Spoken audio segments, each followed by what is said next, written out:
I owned a small but beautiful cabin by the lake. It was my escape from the noisy, stressful city life. The air there was crisp, the water was clear, and tall pine trees stood like guardians around my retreat. For me, the place was therapy for the soul.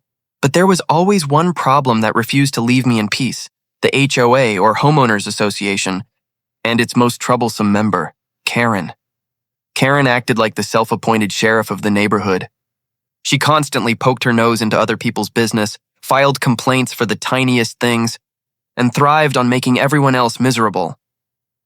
The HOA had a long list of ridiculous rules: what color curtains you could hang, how your lawn chair should be placed, even how you were allowed to fly a flag outside.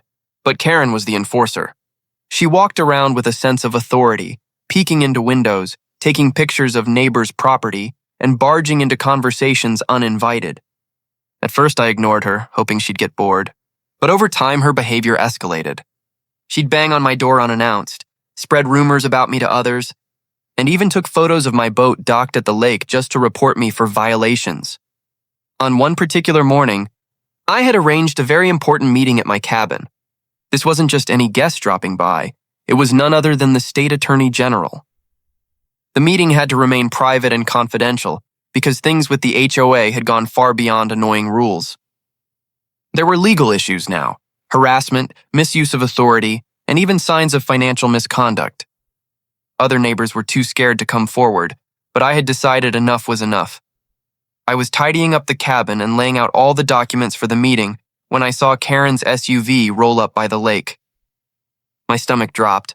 She stepped out with her usual smug expression, and before I could even react, she shoved open the cabin door and stormed inside without knocking. Invading people's privacy was her favorite sport, but this time she had picked the wrong moment.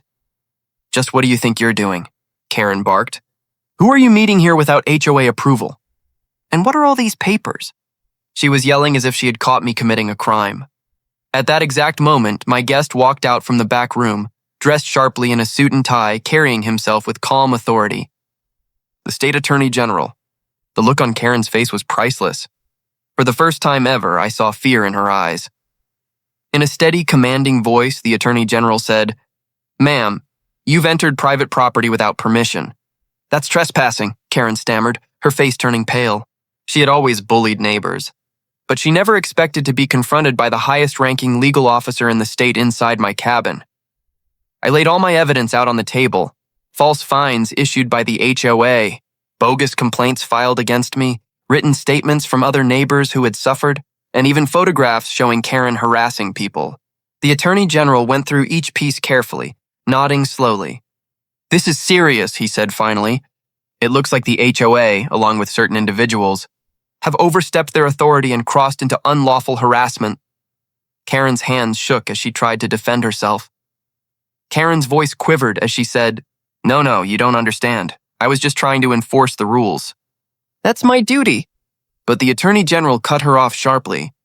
"There is a difference between enforcing rules and abusing power. What I see here is intimidation, misuse of authority, and violation of residents' rights, and you, ma'am, seem to be at the center of it." At that moment, I realized something important. Justice may move slowly, but when it finally arrives, it comes with weight. Karen's face flushed red, her confidence crumbling. She turned toward the door, hoping to slip away quietly, but the Attorney General stopped her. "You will be receiving an official notice. There will be a full investigation into this HOA board." For the first time in years, the weight on my chest lifted. After the meeting ended and the Attorney General left, I sat on the porch staring out at the lake. The water shimmered peacefully as if celebrating with me. For so long, Karen had ruled through fear and intimidation, but now she would finally answer to the law. That little cabin of mine wasn't just a getaway anymore. It had become a symbol of standing up for what's right. And I promised myself then and there, I would fight the HOA's tyranny with everything I had, because this time, the law was on my side. इस story का मुझे title description और hashtags लिख दो।